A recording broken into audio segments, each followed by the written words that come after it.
Welcome to our study on the book of Ephesians. This is session 59. Let's start by reading the passage here in Ephesians chapter 6, beginning in verse 5. Servants, be obedient to them that are your masters according to the flesh, with fear and trembling, in singleness of your heart, as unto Christ. Not with eye service as men pleasers, but as the servants of Christ, doing the will of God from the heart. With good will doing service as to the Lord and not to men, knowing that whatsoever good thing any man doeth, the same shall he receive of the Lord, whether he be bond or free. And ye masters, do the same things unto them, forbearing threatening, knowing that your master also is in heaven, neither is there respect of persons with him. Now the first part of this passage is to the servants, and that's what we're going to be looking at today, but in a very specific role, and that is how to make an appeal to those who are in positions of authority. And what we're really talking about here is, this is where we left off in our previous session. It may be that in the course of your work, someone who is your boss or employer may ask you to do something that is wrong or illegal or sinful or contrary, to the Bible. And I'm not just talking about our preferences or what we like. I'm really talking about what they're asking you to do is either considered to be against the law, or it is just evil in God's eyes. It's just wrong. It's just sinful. In those cases, what do we do? And of course, I'm just going to, we're going to read this verse again in verse 5 in just a moment. But this is going to be, and your note taker, I know you've got it in front of you, we're going to fill out all the steps about what to do to have a godly response to that. So let's start by rereading verse 5 and focusing on the first part of that verse. Servants, be obedient to them that are your masters according to the flesh.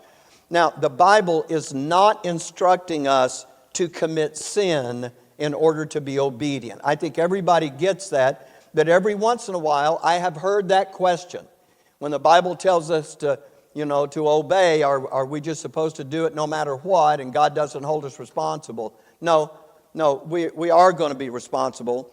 But we also understand that there is a godly way to suffer for not doing wrong, and there is a wrong way to suffer as well for not doing wrong. And I want to talk about that today. And in fact, we'll explain that now.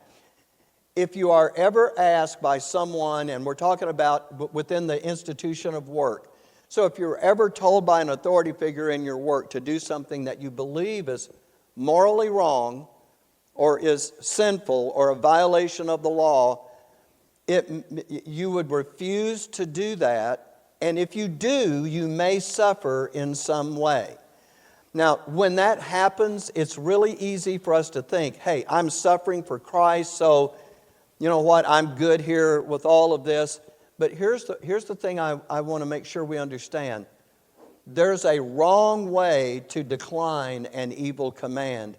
And that wrong way begins ever before we got that, instruction to do the wrong thing. It started way before that.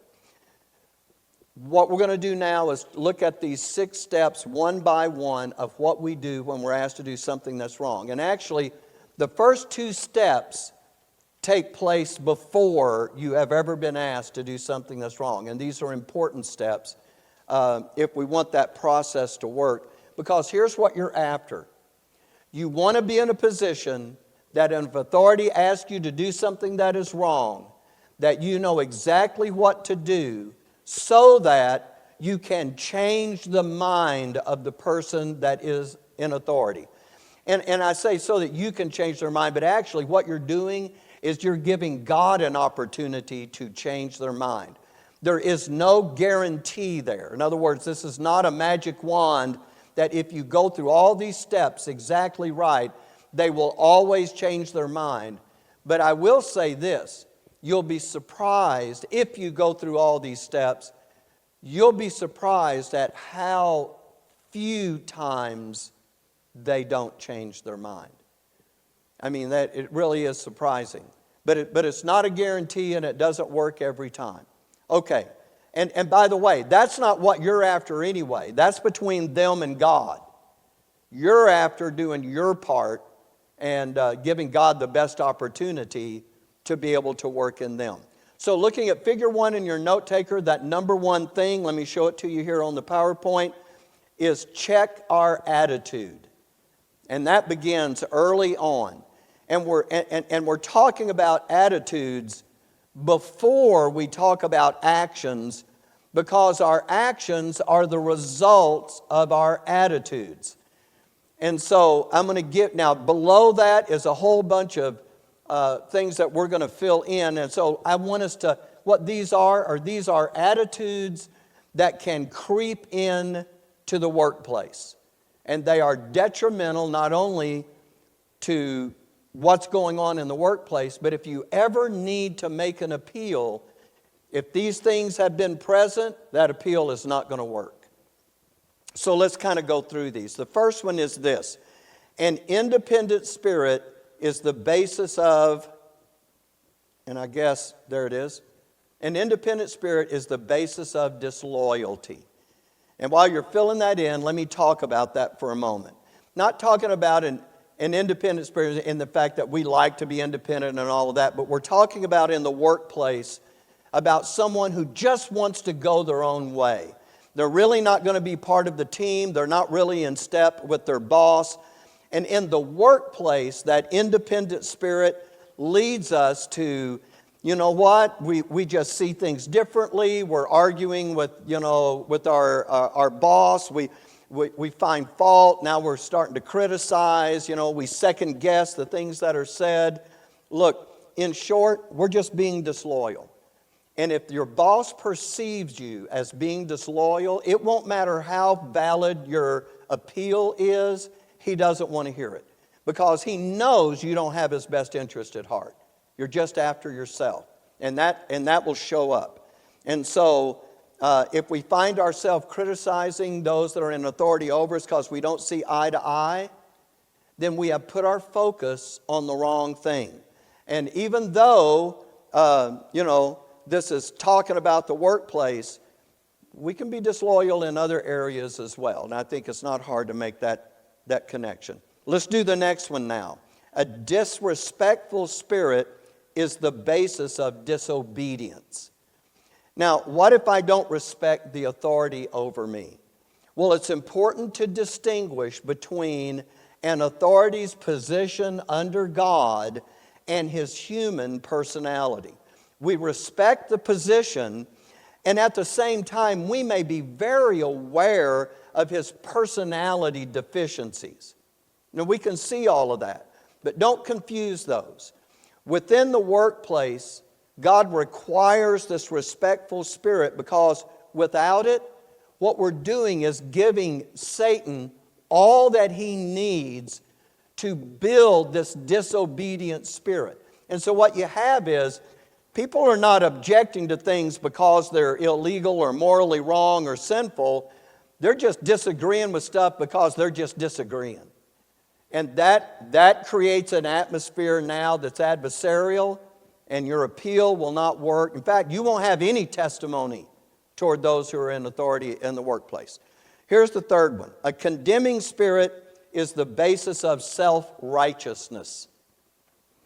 Self-righteousness manifests itself when we compare our employer to ourselves, and we find reason to condemn their decisions. This is how the flesh attempts to justify us not doing what we have been asked to do, or refusing to do it the way we have been asked to do it. A condemning spirit is always looking for flaws, looking for reasons to object to what we're being told, so it can build itself up in the eyes of others. Now, God condemns self-righteousness in every area of our lives, not just with Him, but in every area. The self-righteous man may criticize his boss because he knows better than his boss. And maybe, you know what? And maybe he does. You say, I know more than my boss knows about my job. Listen carefully.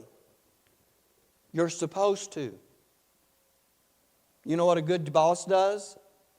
He hires people who are better at things than he is.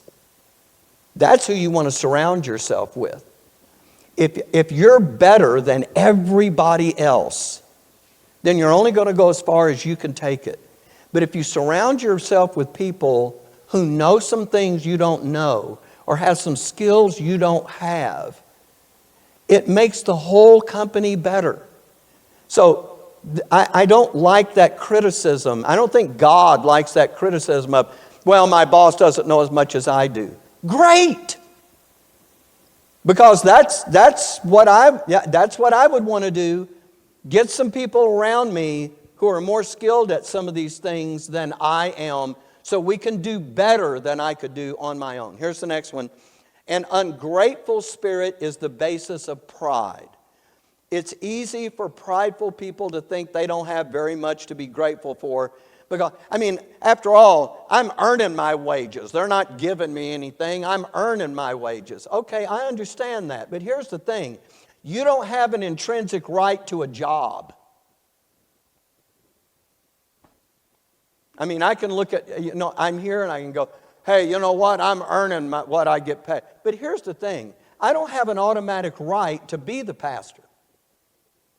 So am I thankful for that? Yeah.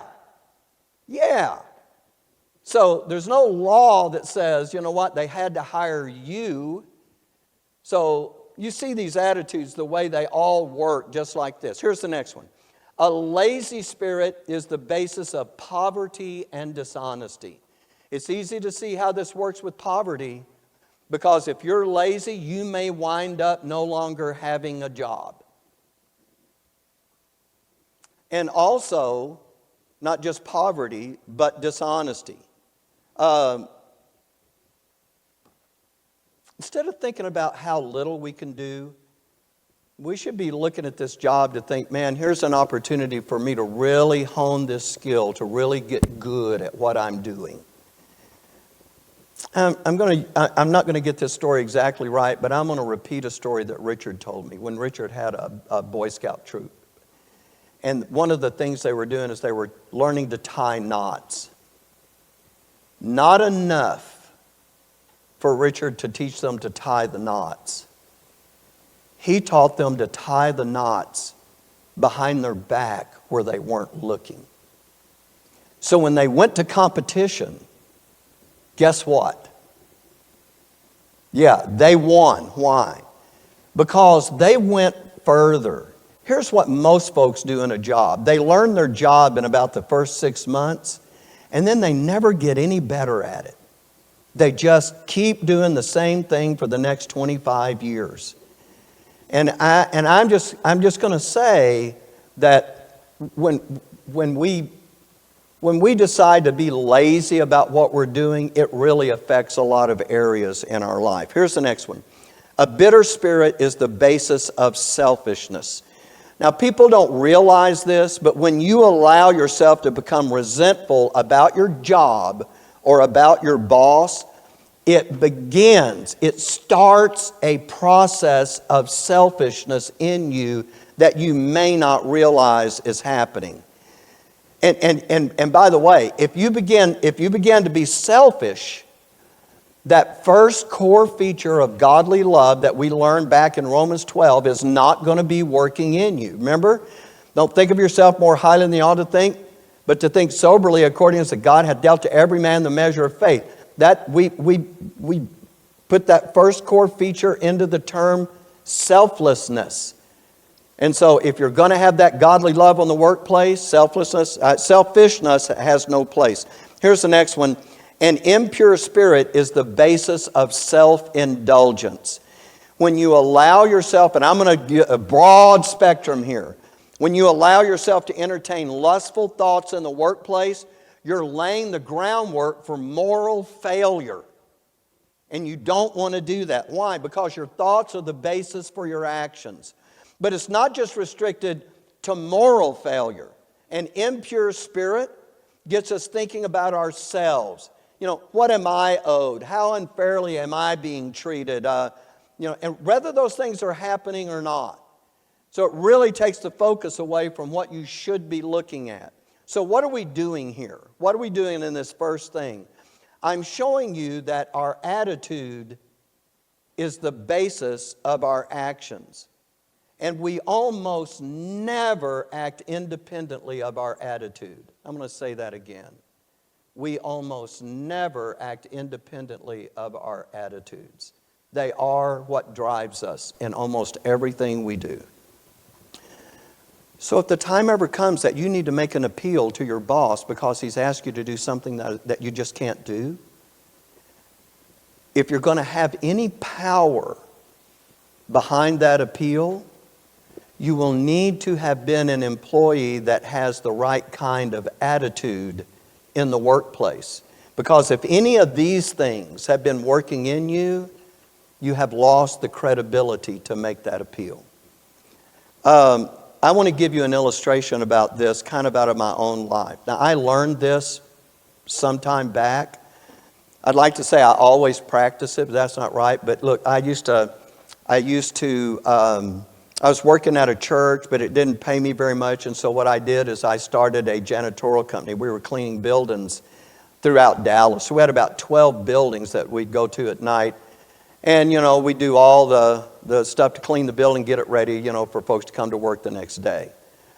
And that is probably the most mundane job in the world. I'm just telling you, just almost die of boredom with that. But anyway, it was a job. We had one of the buildings that I had the contract on was a medical equipment company in Plano. And in that medical equipment, it's a big business, a lot of people employed. And the president of the company was a very hands-on guy. And he was a little bit difficult to get along with. And that wasn't just for me, that was pretty much across the board. But as I spent time there, and he watched our work and kind of learned who we were, one day he came to me and he said, I would like to hire you to come to work for this company. And he said, I don't want you to clean the building anymore. I want you to hire people to do this building and you supervise them. He said, but I want you to oversee our investments because that's how the retirement of employees was going to get paid through certain investment ventures. He said, I'd like for you to oversee that. He said, but if you do it, I want you to come to work for me full time because I don't want you to be, continuing to clean these buildings. I wound up quitting doing that and going to work for him full time, and he made it very easy for me to do it. Not only did he pay me really good, not only did they give me a vehicle and they did all the upkeep and paid the gas and all of that on the vehicle, and not only was I eligible for a bonus at the end of the year, but because I was pastoring, he actually gave me Wednesdays off, because we have Wednesday night service, right? Sunday morning, Sunday night, Wednesday night. He gave me Wednesdays off. So I only worked Monday, Tuesday, Thursday, and Friday. I'm just going to, now, and I don't want to get too far in the weeds with this story, but I actually had real opportunities to talk to him about the Lord and about, biblical principles and things like that. He and his wife actually did come and attend the church a few times. I mean, it's a long ways away in Plano, but they did that. But what he began to do is have the company write a check to the church every month to support the ministry. Now, that is a long ways from where we were when I first started to work for him. Because, like I said, in the beginning it was a little bit difficult, but I earned his trust so that he was putting things into my hands. And here's what I'm going to tell you. I didn't get that from him. I mean, everybody else kind of looked at that and they were a little upset because they thought that was too sweet of a deal. Why would he do that for me? But here's the thing. I didn't get that because I was disrespectful. or because I was lazy, or because any of those things that we just covered. And so because I knew those principles and tried to live by them, it gained me a place of respect in His eyes that paid off for me as an employee. And I continued to work there until I went to Glenrose and started the church there. And that's when I quit doing that. I'm just trying to give you an example. And by the way, He never asked me to do something that I thought was wrong or sinful or illegal. But here was the thing. I think I had enough clout with Him that if He had of, I would have been able to do what we're going to cover here and make an appeal. And it would have at least had some weight behind it. And I think it would have given God the best opportunity to work in His heart. Okay, so remember, this one takes place before we ever come to make an appeal. We have to have this kind of a track record. And the more time we have with our work, having the right kind of attitude, the more power our appeal will have. So we should do this from the start. The second step is something that you do if you find you haven't always had the right attitude. In other words, I didn't always know this, so what do I do now? So number 2 on your note taker is develop a conscience void of offense. And I'm going to give you the verse for this because this is something that the Apostle Paul is always paying attention to. And he's using this with regard to his ministry, but it's certainly going to work in the workplace as well. So let me give you the verse, and if you're not through copying that, I'll come back to it. But the verse is Acts chapter 24 and verse 16, where Paul says this, "And herein do I exercise myself to have always a conscience void of offense toward God and toward man." So we have to ask ourselves, now I'll go back up if you're not through with that. So what is a conscience that is void of offense? It means that our conduct to them has not been offensive, so that, remember all those things we just talked about? You know, a spirit of disrespect and a spirit of laziness and, you know, all those kinds of things. If those are the things that are there, that's not having a conscience void of offense. That's having a conscience full of offense. So what you want to do is you want to wipe the slate clean on that. And so he's talking about our deportment. He's talking about the attitude with which we conduct ourselves around others, the way we interact with them, okay? And that either draws them to us or it pushes them away from us. Now, why is Paul concerned about why others perceive him?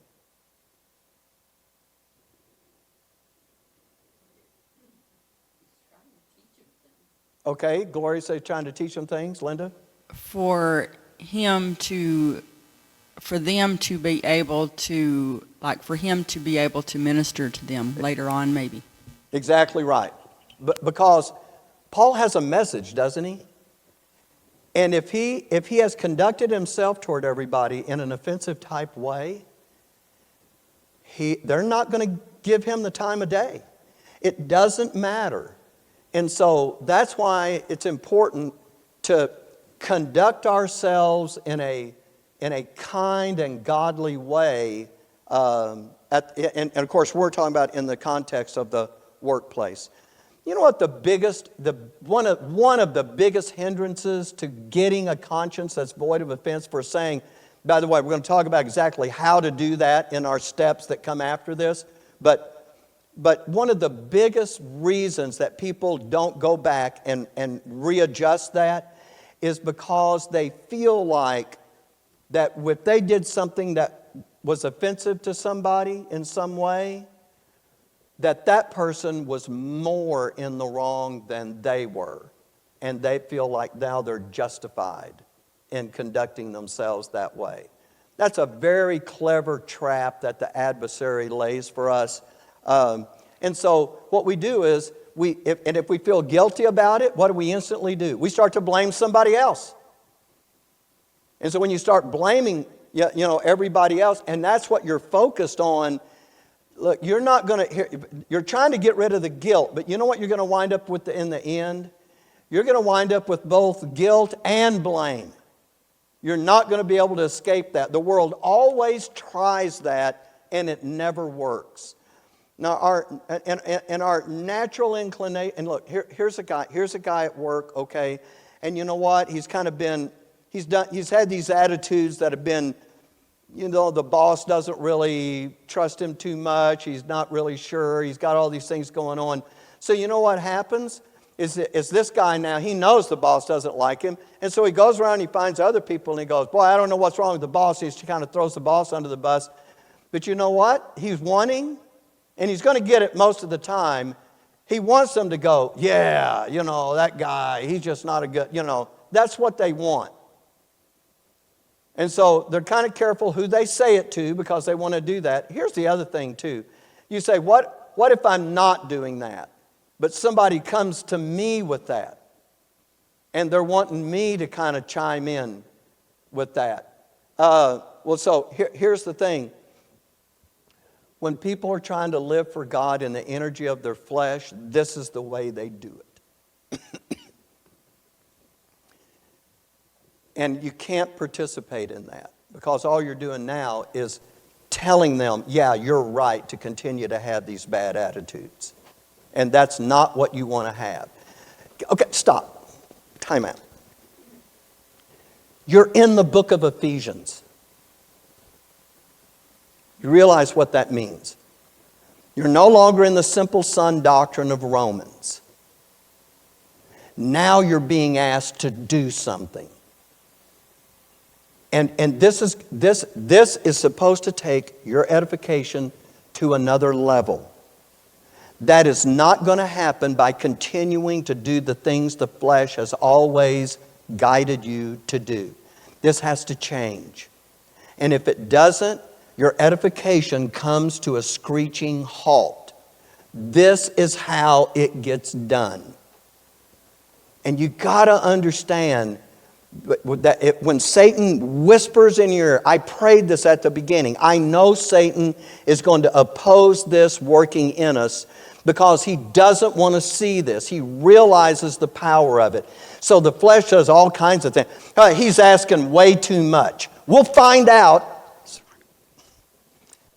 We'll find out at the judgment seat if I'm asking too much. Because I got a feeling that whatever I'm asking isn't going to be near as much as what the Lord Jesus expects after everything that He has done to justify and sanctify us and make this possible, that we live in a different way than the other people in this world. With me there? So I'm trying to help us here.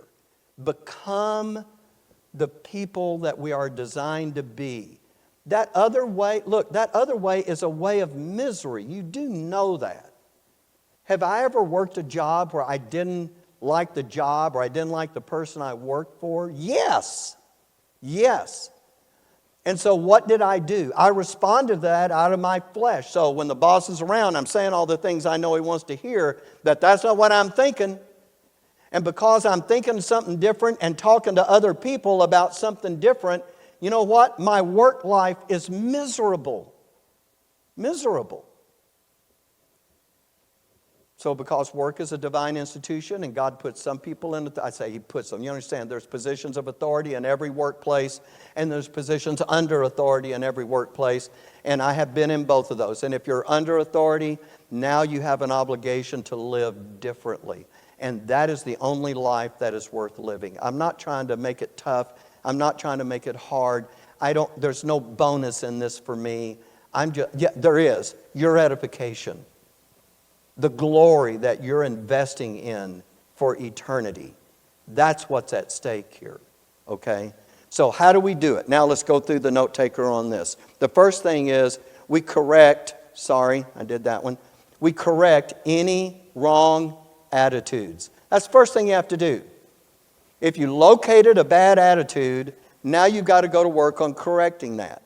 And you can look at that list or you can just think about it on your own and we have to get that done. And how does that happen? By prayer, supplication with thanksgiving. That verse that we worked on last week, apply those principles to this. Here's the next thing. Fulfill any unfinished directions. If you've had a resistant spirit that has caused you to say, well, I'm not doing that. But it's not because it was sinful, but you just, you know what, you just didn't want to do it because you're upset or you're mad or whatever. Then the first thing you have to do is correct any wrong attitudes. Let's change those. And then, if there was anything that you have been asked to do that you have been dragging your feet on because you're just trying to pay them back, go do those and get those done. Here's the next one. Acknowledge our wrong and ask forgiveness. This is a tough one, but it's necessary. Go to your boss and make things right concerning your previous attitudes and do it with some humility. This is not the way to do it. I'm really sorry that I've had a disrespectful spirit toward you, but you're just not a very good boss. See, you just undid everything you were trying to do. Stop that. Stop that. You know what? People do this in every relationship they have. Instead of just owning their part of it, they got to make sure the other person knows they're not innocent either. They need to come to that understanding. And look, if you think you're going, look, have you ever just said that and people went, you know, you say, and you're not a very good boss, and your boss would go, you know, you're right. I've really been under conviction a lot lately about it. I'm just not. Do you think that's what happens? You live in a fairy tale? That is a fairy tale. If that work doesn't get done in their inner man, it's just not going to get done. By the way, it's not going to get done in us either. Unless it gets done in our inner man. Not because somebody told you that. All right. And by the way, and we're not on bosses yet. We are going to be. You see, if the boss thinks the only way to do this is to tell an employee what a bad employee is, how many employees does he think will ever look at that and go, you know what, you're right, I'm going to change? Oh, no, that doesn't happen either. So everybody's got something to learn here. Okay, so we go to our boss. Look, why is that so hard to do? Why would it be hard to go to your boss and say, because here's what you want to do. You want to wipe that slate clean so that now you can exhibit the right attitude and have some power and influence and gain the respect of your boss. And there is a way to do that. But why is that so hard to do? Just one little word. Pride. Boy, we just don't like to humble ourselves. We just don't like to do it. You realize who you're doing this for. This is not for your boss. This is unto the Lord. He's the one that designed work. And work has to have people in authority and people under authority. And you know what? Usually, we all have somebody above us and we have somebody below us. That's usually the way it works. Now someone says, hey, I'm the president of the company. I don't have anybody above me. Well, Paul disagrees. Yeah, you do. And that's the Lord. And you're going to report to Him. So we all kind of wind up in that chain. It's essential, I think, for us to clear the air, confess any wrong actions against those that we've offended. I know it can be difficult, but once it's difficult not only because we're prideful, but it's also difficult because Satan is kicking and screaming to keep you from doing that. And here's the thing I want you to understand. If you don't do that, you may think no one really knows how you're feeling, but the truth is, by the things that you do, and by the attitude you do them with, and by the emotions that you experience, everybody around us recognizes what's going on with us. We don't think they do because we're just not saying it outright. You ever been around somebody and you just knew they weren't happy? They weren't pleased? They're not saying anything? You know, you don't have to live in this life very long and you can pick up on those cues. And I'm not trying to teach us that. I'm just saying we think no one knows. Here's the thing, everybody knows. Everybody knows when this person is discontent because it shows up. So more than we realize, here's what's happening. People are, because we go, I don't understand why the people are treating me that way. Because they're responding to your attitude. No, you may have not said a word, but they're responding to your attitude because they see that. So what's the cure for that? It's to learn to judge ourselves and our attitudes so that we can take care of those things, so that others don't judge us and we won't be judged by the Lord at the judgment seat. Here's the next one. If this has resulted in some kind of dishonesty or attitude, then make restitution when necessary. If you took something that you shouldn't have taken, you need to make restitution for that. That's the sign that you mean business. And then here's the last one. Be willing to limit your freedoms in order to avoid offending others. And in your notes, you'll see we talked about this extensively on Tuesdays in our 1 Corinthians study in chapters 8 and 10. Extensively we talked about this. So I'm not going to reteach that here, but I've given you the reference for that so you can go look at it on your own. Now the next step is going to concern what happens if we really are asked to do something that is wrong. Here's what you have to do. Here's the work that has to go on in you. So number 3 is discern basic intentions. In other words, ask yourself, by my boss asking me to do this thing, what is he trying to accomplish? What's his goal here? Okay, in fact, that's the next thing. So what you have to do is you have to ask your boss, what's the goal here? What are we trying to accomplish? Have a conversation. And let me give you some guidance here. This conversation should be a normal conversation where you're trying to figure out what are they thinking. So don't do it angrily or outraged. I can't believe you're asking me to. No. Have a conversation and just say, what are we trying to accomplish here? Because you know what you're going to do. You're going to make an appeal at the end, and you don't want to derail that before you get there. So find out what it is by asking your boss what his goals are. And then the next thing is find their frame of reference in the instructions that they have given you. Why is it they're thinking this is what we ought to do? Now I'm going to tell you the frame of reference comes in 2 parts. First, a wrong frame of reference on our part comes from thinking that when we're told to do something wrong, we only have 2 choices. We either tell them no, or we just do what was wrong. That's the wrong reference for that. Because there's way more choice than just that. The wrong frame of reference on the part of our authority is just find out what's going on with them that makes them give you this wrong command. And you can do that in this conversation. Here's the next one. Ask the person in authority to point out any blind spots. Do you know how many times employees have ever come to their boss and said, you know what, I really haven't had the kind of attitude here that I should have had, and I'm changing on that.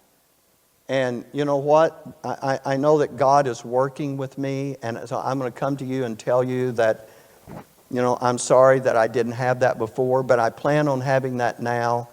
And then you could just say, are there any blind spots that you see with me that would help me in this process?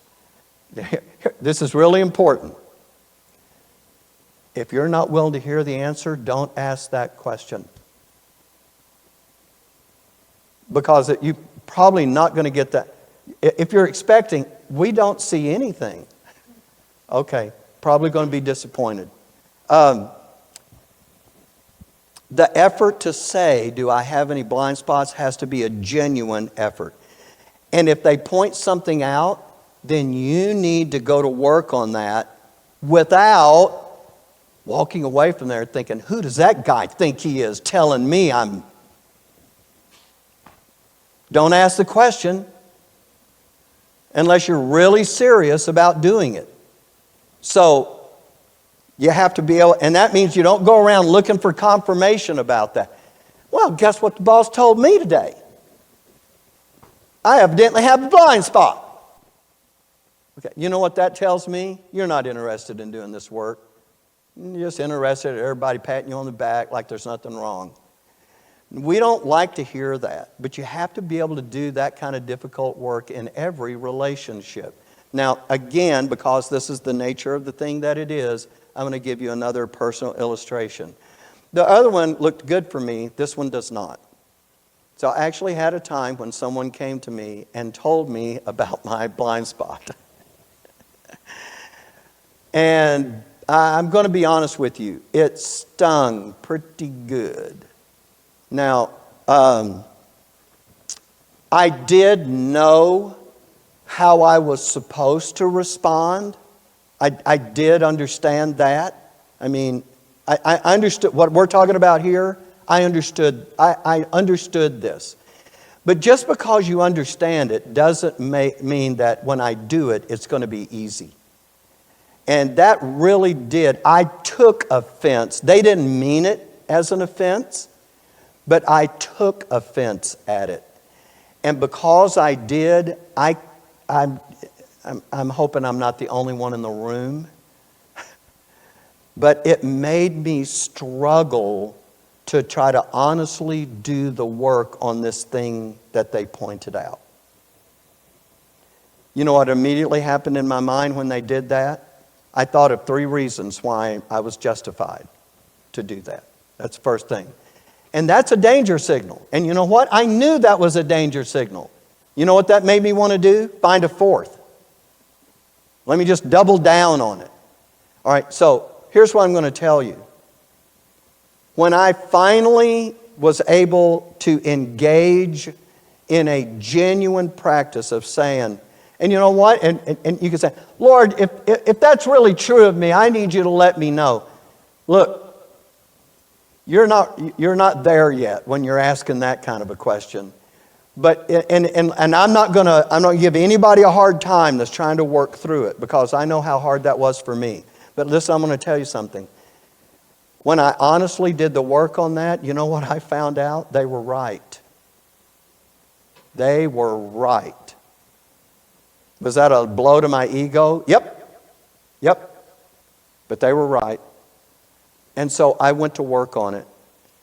And I'm going to tell you what, God literally transformed the direction of my ministry through that single instance. Now, is that something you hope happens to you every day? I mean, that'd be a little painful. But you know what? If you're honestly going to engage with this, you have to be willing to hear it. Now we're talking about it in the context of, I haven't always had the right attitude. I'm going to go to my boss, and I'm going to talk about this, and I'm going to ask him to point out any blind spots. Here's the last one on number 3. Discern God's goal in the situation. And this one is critically important, because this is not just about you getting ahead in the workplace, although it will. This is really about what is God trying to do through you in the workplace. I can give you a couple, it doesn't matter what the illustration is, I can give you some possible ones here. Maybe God wants to put godliness on display to your boss. And this is a way to do it. Maybe your boss isn't saved, and this conversation that you're having with him is an opportunity now that may lead to you giving him the gospel. Maybe he is saved, but this is an opportunity to remind him that we're all going to report to God, and you may actually help him get his spiritual life in order. What is God trying to do here? You see what I'm saying? Discern what it is you think the Lord might do in the midst of this, because that is a valuable thing to be able to identify. Okay. And once you discern what your boss is trying to achieve, don't just say, well, I'm not going to do what you said. Demonstrate, and because, look, I know this will sound crazy, but some people are looking for a way to be martyred. That's not what we're after. What we're after is for God to do a work in the life of this guy so that he sees this is not the way to do it, but there's a better way to do this. That's what we're really after. Okay, number 4. So now that you've had this conversation with your boss, number 4 says, design creative alternatives. In other words, ask yourself, is there another way to accomplish this goal without committing sin or without us, doing wrong? How do we do that? How can we accomplish what my boss is trying to accomplish, but let's do it in the right way? Now, you're formulating your plan on your own right here, okay? So the first thing that you're going to have to do in order to get this done is remove any resistant spirit to being creative. Remember I told you a while ago when someone pointed out my blind spot, and it took me a while before I could just honestly go to work on that? Because the first thing that had to happen is I had a spirit that was resistant to acknowledging that I had a blind spot. That's the first work I had to do, is to get rid of that so that I could honestly look at myself. So we have to do the same thing. And by the way, the flesh will give you all kinds of things. Well, look, my boss wants to do this and it's not the right thing to do. It's not my job to go figure out a creative alternative to that. That's not what they're paying me to do. You forget what we're doing here. This isn't about what you're being paid to do. This is about how you're supposed to live as an adopted son or daughter of your heavenly Father, putting some things on display in this world that they're never going to see from someone else. That's what this is about. This is what you've been called to do. So, as a believer in Jesus Christ, that is your job. It is. And you can't get away from that. Now, I'm not going to take the time, because I know we're already going to be full. I'm not going to take the time to cite these in the Scripture, but if you remember the stories of Joseph and Daniel, how that in an enemy's land, they were elevated to great positions of authority, of governmental authority in the government and land of their enemies. Why?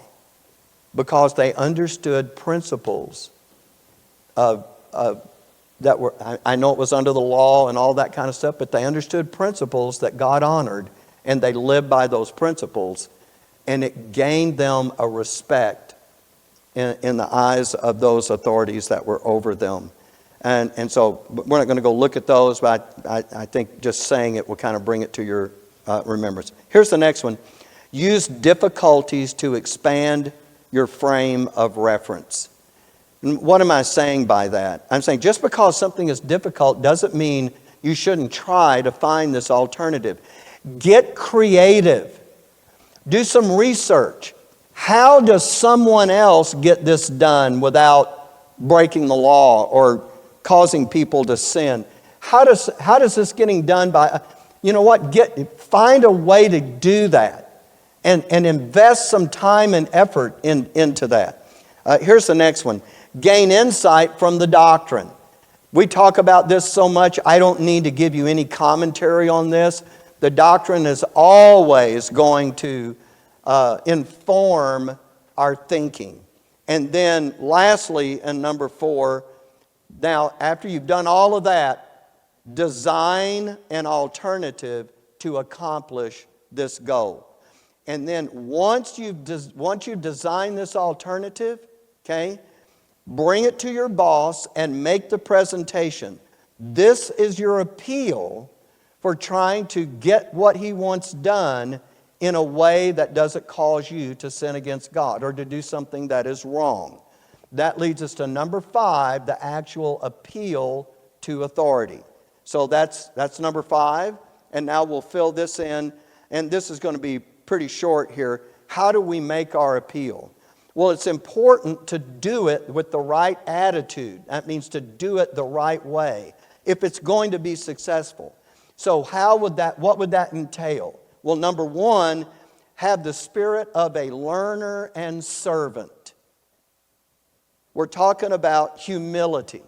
So when you come with this alternative plan, don't do it in a condescending way or a prideful way.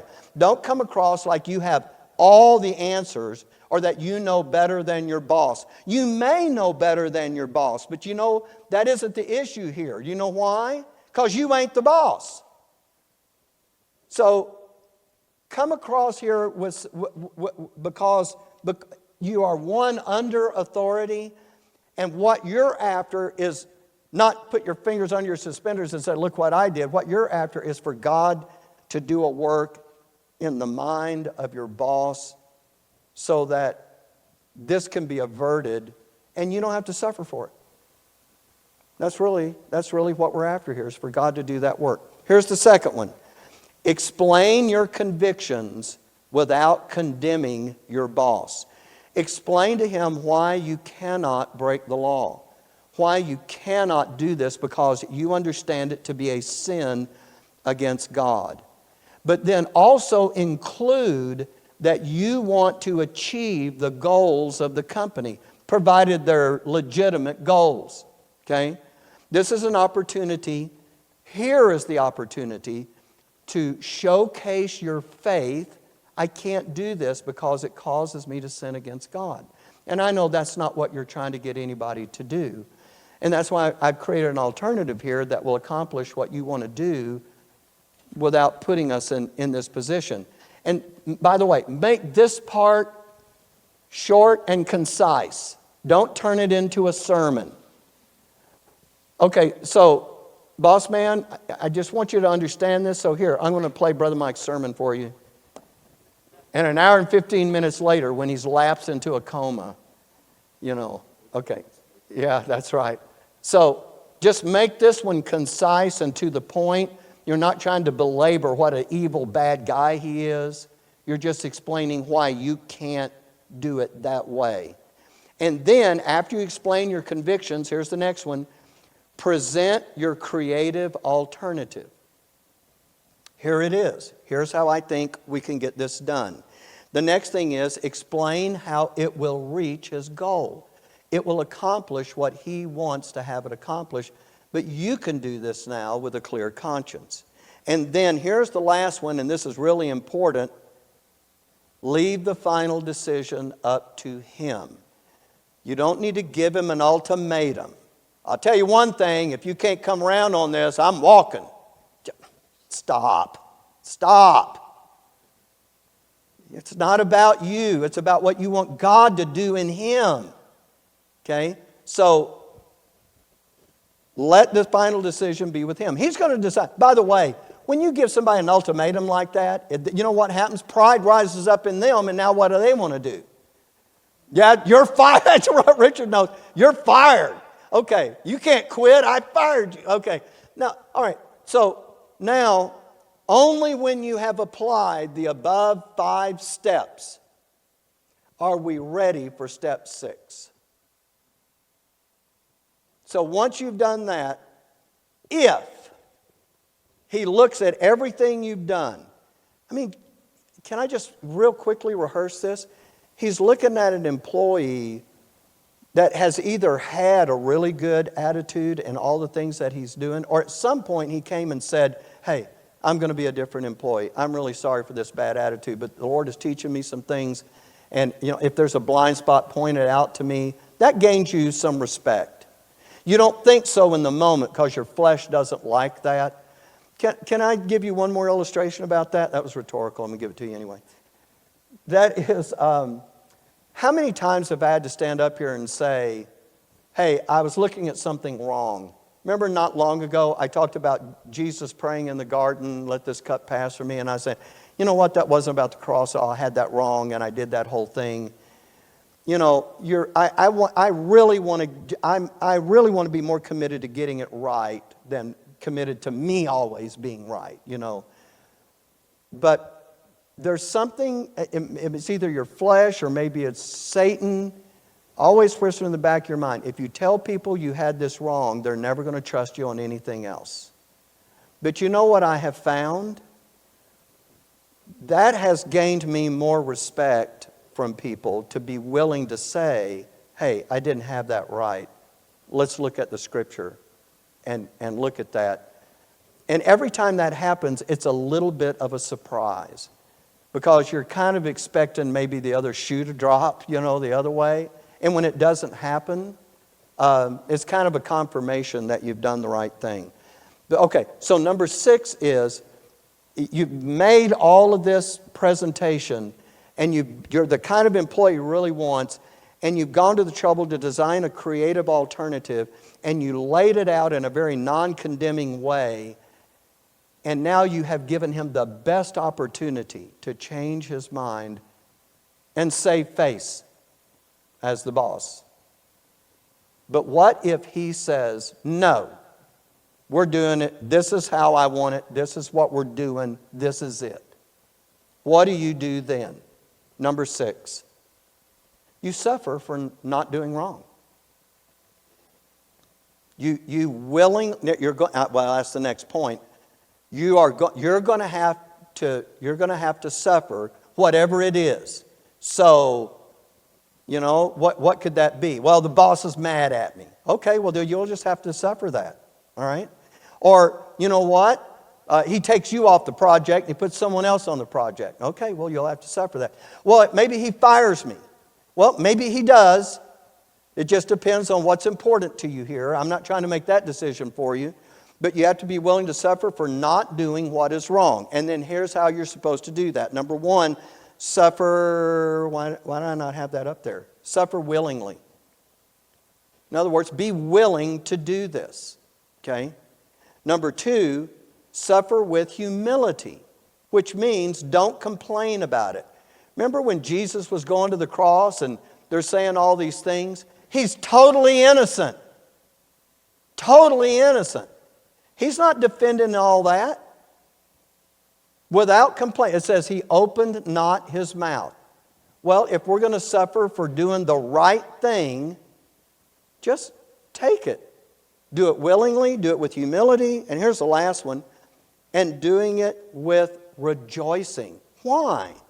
Because, look, not only have you done the right thing, not only have you honored God in your decision, but you have done it the right way.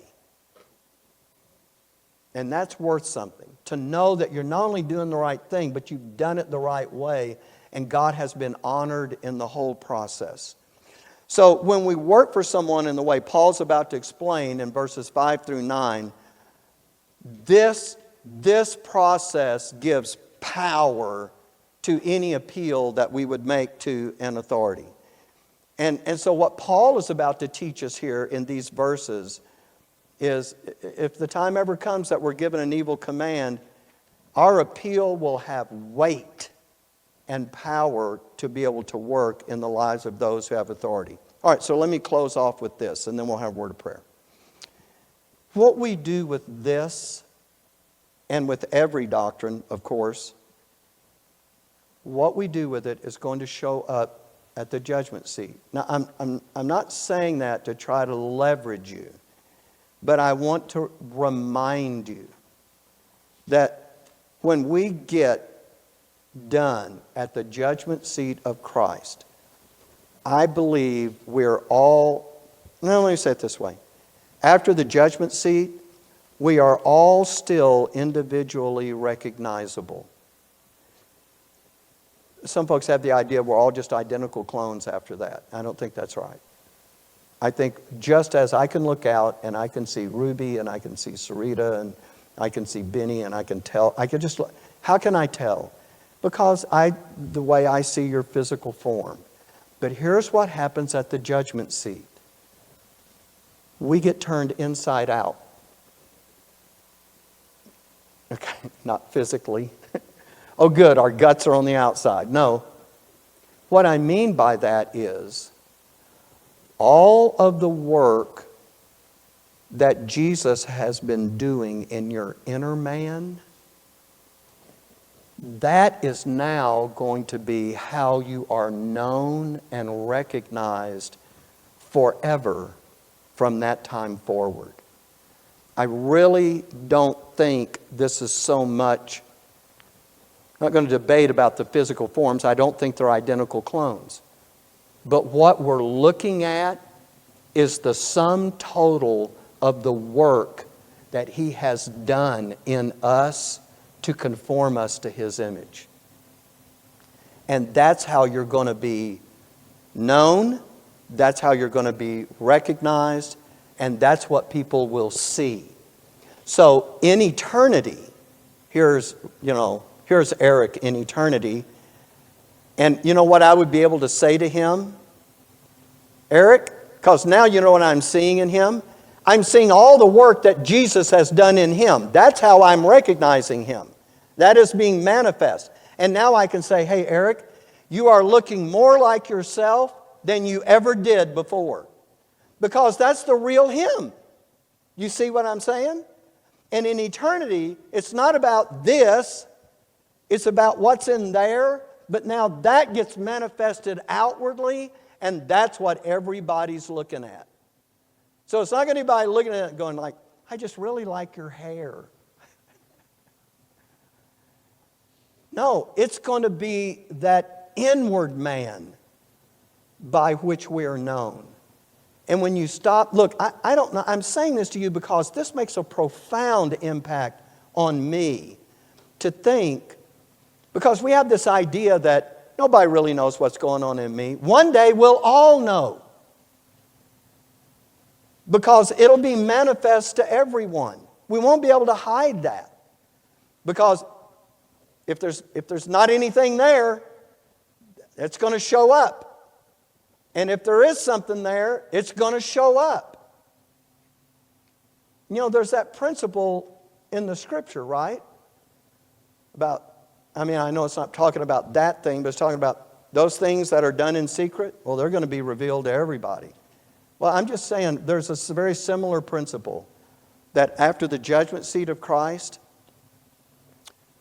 your whole appearance by which people will recognize you and know who you are is going to be because of the work that has been done in your inner man, which is now the outwardly manifested to all. So if you realize that, then responding to this doctrine, should I just make that first statement again?